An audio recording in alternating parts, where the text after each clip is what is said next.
Life का एक ही rule बनाइए, फोकस हो जाइए। फोकस किधर आएगा? फोकस उधर आएगा जिधर आपका इंटरेस्ट होगा। आप कमिटेड भी वहां होंगे जहां आपका इंटरेस्ट होगा। आपको क्या चाहिए? एक ओबेशन स्टेटमेंट, एक ऐसी स्टोरी दिमाग में बनाइए जो आप करना चाहते हैं या जो आप पाना चाहते हैं। क्या बोला मैंने? जो आप पाना चाहते हैं, उस चीज को अपने दिमाग में बना लीजिए।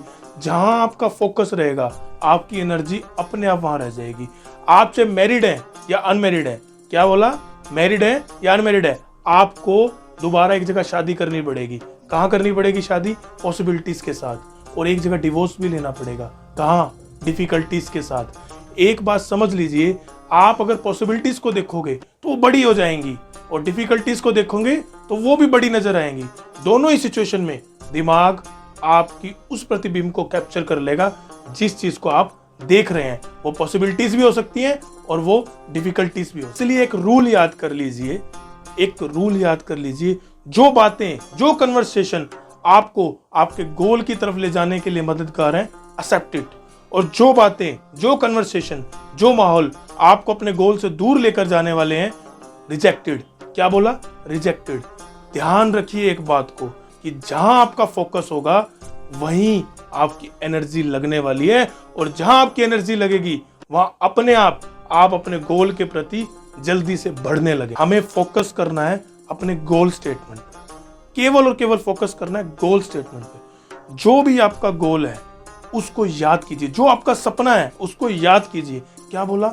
याद कीजिए। अगर मैं इसको 3-4 बार दोहराऊं, अपना सपना याद कीजिए, अपना सपना याद कीजिए। इतनी बार अपना सपना याद कीजिए कि वो आपका दिमाग परसेप्शन बना ले। और जब आपका दिमाग आपके सपने को परसेप्शन बना लेगा, इसका मतलब आपके सपने में जीने लग जाएगा, तो आपका शरीर, जो दिमाग जिसको ऑर्डर करता है, वो अपने आप चलने लग जाएगा। एक बात हमेशा याद रखना दोस्तों, अगर आप कभी भी फेल नहीं हुए, इसका मतलब आप बहुत सेफ खेल रहे हो। अगर आपने लाइफ में कभी भी रिस्क नहीं लिया, तो इसका मतलब भी यही है कि you are playing very safe. और समस्या में नहीं है, समस्या समझने में है। ये बात आपको समझनी होगी। जितनी ज्यादा आप समस्या को बड़ा देखेंगे, उतना ज्यादा समस्या का परसेप्शन आपके दिमाग में बन जाएगा और वो समस्या इतनी बड़ी हो जाएगी कि उसका सॉल्यूशन नहीं दिखेगा। उससे अच्छा ये है कि आप उस समस्या के अंदर जो भी पॉजिटिवनेस है, क्या बोला मैंने? जो भी पॉजिटिवनेस है उसकी तरफ ध्यान लगाइए। बार बार सोचिए, तब तक सोचिए जब तक आपको उस समस्या के अंदर पॉजिटिव बात ना निकल आए। ऐसी कोई समस्या नहीं है जिसके अंदर आपको कुछ पॉजिटिव नजर ना आए। आपको बार बार उस समस्या के बारे में तब तक सोचते रहना है कि उसमें क्या पॉजिटिव है, क्या पॉजिटिव है, क्या पॉजिटिव है। और अगर बिना पॉजिटिव जाने कि समस्या में क्या पॉजिटिव मुझे मिला है, अगर आप बैठ गए तो दोस्त आप कुछ भी कर लो, हार तय है। और अगर आपने उस समस्या में क्या पॉजिटिविटी छुपी हुई है वो ढूंढ ली, तो आपको कोई हरा नहीं सकता। इसलिए समस्या को समस्या समझने की बजाय अगर उसके समाधान की तरफ बढ़ेंगे, उस समाधान के बारे में सोचेंगे, तो इस दुनिया की कोई ताकत आपको रोक नहीं सकती मेरे दोस्त। समस्या सबके जीवन में आती है। याद कीजिए 1945 का वो समय जब जापान के नागासाकी, हिरोशिमा पे परमाणु बम गिर दिया गया था, और उसके 20 साल बाद, कितने साल? केवल 20 साल बाद जापान की राजधानी टोक्यो में ओलंपिक का आयोजन हुआ। कितनी बड़ी समस्या थी दोस्तों, लेकिन उसने सॉल्यूशन की तरफ ध्यान दिया, समस्या की तरफ ध्यान नहीं दिया। फेलियर में दिक्कत नहीं है दोस्त, फेलियर में दिक्कत नहीं है दोस्त। दिक्कत है वापस आपने किस तरह से बाउंस बैक किया। अगर आपका बाउंस बैक जबरदस्त है, आप गिरकर उठने के काबिल हैं, गिरकर आप और तेजी से उठते हैं, तो फेलियर में कोई दिक्कत नहीं है मेरे दोस्त। और एक बात हमेशा याद रखना, जब आप दबे हुए हो, जब आपको कोई रोक रहा हो, जब आप हर जगह से परेशान हो, आपका कोई भी काम ना बन रहा हो, और जब आपको ये लगे कि सारे रास्ते बंद हो गए हैं, मैंने सब कुछ ट्राई तो कर लिया, उस समय में एक बार ये सोचना कि यार कुछ तो ऐसा है जो मैंने छोड़ दिया, कुछ तो ऐसा है जो मैंने अब तक ट्राई नहीं किया, और उस बारे में सोचना। वो ट्राई आपको मिलता चला जाएगा, और बार बार कुछ ऐसा ट्राई करके आप वहां तक पहुंच जाएंगे जहां से आपको सफलता मिलनी तय है। और एक बात देता हूं, जब भी आप बहुत ज्यादा परेशान हो, एक कीवर्ड देता हूं, इंटरप्रिटेशन। इंटरप्रिटेशन इंटरप्रिटेशन इंटरनल होती है, और जो इंसिडेंट है एक्सटर्नल होते हैं।